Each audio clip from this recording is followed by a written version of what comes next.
was your reaction when you knew that Peyton Wilson was going to come back? Yeah, so obviously very excited. It was an early Christmas gift. He told me right after the season, we had a lot of discussions and brought up that he was going to return and stay with us for another year. So obviously elated, excited, and his role will not change. Obviously, what I'm going to look to him for is to be a great leader. Being a 6-year guy. It is just time for him to kind of take that role over that Isaiah carried for so long, and just looking for him just to bring his consistency that he brings every day, but now lead some others. James. Yeah, Tony, Aiden White had sort of a breakout season for you guys at cornerback. Can you just discuss the year he had, his skill set, and maybe your expectations for him going into the spring? Yeah, Aiden had a great year. If I'm saying it right, I believe this is right. Didn't give up a touchdown all year long. In one-on-one coverage, had some big plays. I mean, busted the Texas Tech game wide open for us. But just play with a lot of confidence. And again, I think his best football is still ahead of him. He got through an injury a couple years ago, had some surgery in the off season 2 years ago or last year at this time, but really stepped up and had a tremendous year for us. So very consistent. Love the way he plays. Love the way he approaches the game, and he's just he's a silent assassin. I mean, he doesn't say a whole lot, but just goes out, works every day, and gets his job done. So very excited to see where he's at coming into fall. And I know with your experience, you haven't had to play a ton of really young guys the last year or so, but in the offseason, have you evaluated your depth, and who are some of the younger guys who maybe have kind of caught your eye? Yeah, well, I think starting up front, Brandon Cleveland was a guy that played some toward the end of the year, got some snaps under his belt. So he'll be a guy up front that will add depth. Nick Campbell will be another guy.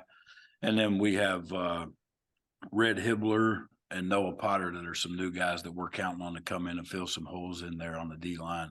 The good news is we get Savion and C.J. Clark and Davin Van and Trevally and all those guys back. So, it's just going to add depth. I think we'll be deeper than we've ever been on our defensive line.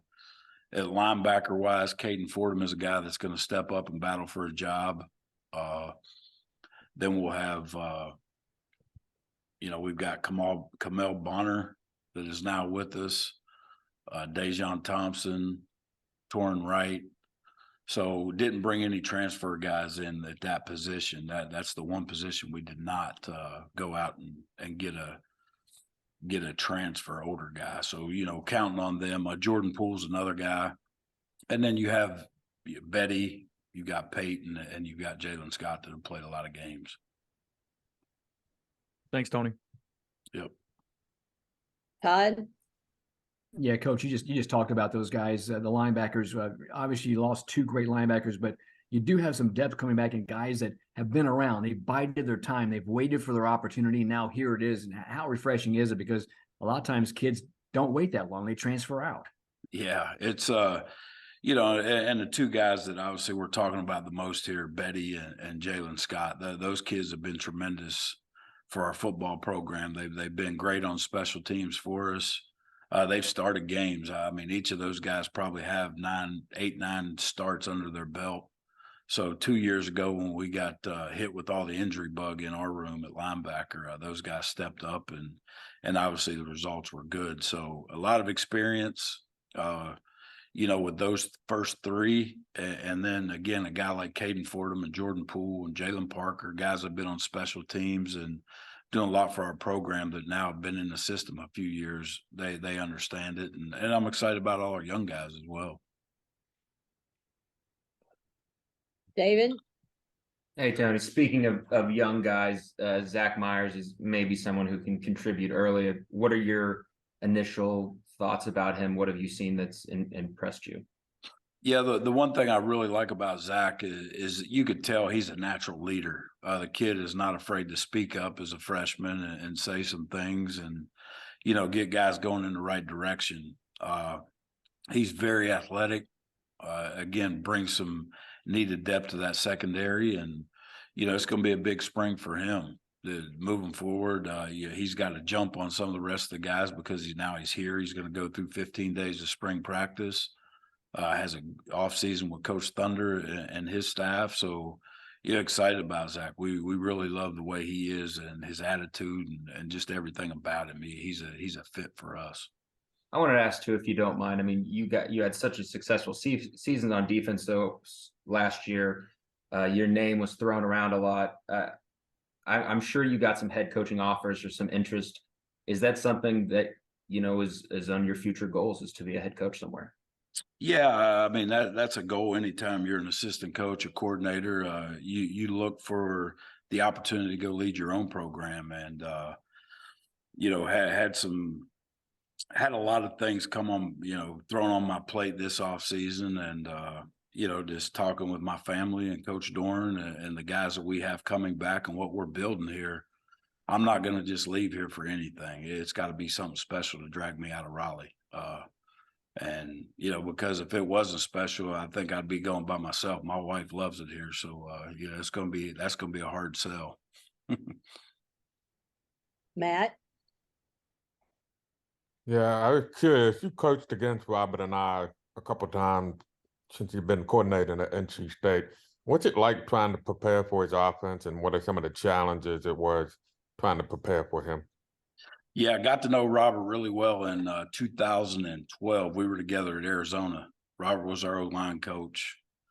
So we spent a year together there. And then obviously when he was at Virginia, we played him during the COVID year and then last year at Syracuse. But the thing that's the most challenging with him is obviously he's going to use his quarterback in the run game. He uses a lot of different formations, emotions, and it makes you think, put you in some challenging situations and get you with bad matchups, wide receivers in the backfield to shift out the tight end spots and different things like that. So you have to be on top of your game. And I think what he does, it minimizes what you could do defensively. You have to stay really basic because of the personnel groupings and the way he uses all that. So just does a really good job of mixing all that up and challenges you and get your eyes in the wrong spots at times. And so I'm excited to have Robert on board with us, and I think that it's going to really, really help us moving forward. James, Tony, you mentioned Red Hibbler. As a JUCO player, is he a guy who you think can come in and help you from a pass rushing standpoint this year, or are they viewed maybe differently than the transfer portal guys? I'm not certain how you look at them experience-wise. Yeah, no, again, we go after needs. When we go junior college, that is a need for us that we need to fill a spot. And I think that Red is, he's tremendous getting after the quarterback. But that's an older guy that's played against some really good competition in the Mississippi junior college system. And we think that he could come in and be a day one guy for us, be in the mix, be in the rotation. And we would not recruit a junior college kid to be a backup per se, and we want him to add depth. Not saying he's going to be a starter, but he is going to be one of the 7, 8, 9 guys we count on day one. What were some of the traits you liked about him skill set wise? He's very athletic and he's strong as well. He could play in that B gap for us. He can get out on an edge and create mismatches on tackles and tight ends and things like that are going to try to, protect. And we're going to try to attack, obviously, everybody's protection. And we think that he's a great guy to be able to do that with. Chip, Yeah, Coach, you also faced Brennan Armstrong when he was at Virginia. Just what did you feel about him as a quarterback? What were his strengths, and how can he help you the most, do you think? Yeah, I thought the kid had great vision. Spread the ball around a little bit. They had a big tight end that was a really good player for them. They had some skilled guys at wideout. They had some big kids, and also his ability to extend plays. But you could tell he was smart. He knew their system very, very well.